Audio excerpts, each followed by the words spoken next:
Säätiedotus merenkulkijoille kello 12. Korkeapaine, joka ulottuu Venäjältä Suomeen, pysyy paikallaan. Laaja Pohjois-Atlantilla oleva matalapaine työntyy vähän koilliseen. Odotettavissa huomisaamuun asti nus. Pohjois-Etelä-Kaakkois, Etelä-Lounas, Itä-Koillinen, Etelä-Kaakkois, Ryssärö 5, Sisu-Kontio, Sisu-Otso ja Kontio paksuja 22 senttimetriä. Työntyy paksua hyvin tiheä ja ahtautunutta huomisaamuun asti nus. Tässä oli säätiedotus. Ja sitten jäätiedotus. Perämeren eteläosassa on saaristoalueella lähes avointa. Saariston edustalla on 10-15 millimetrin kulmaalisia ja 30-40 senttimetriä paksua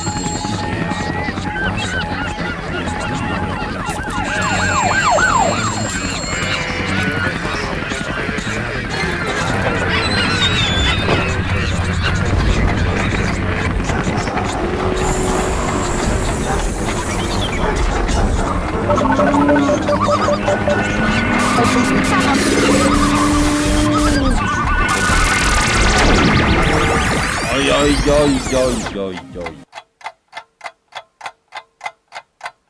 Tiedotukset päättyvät tähän.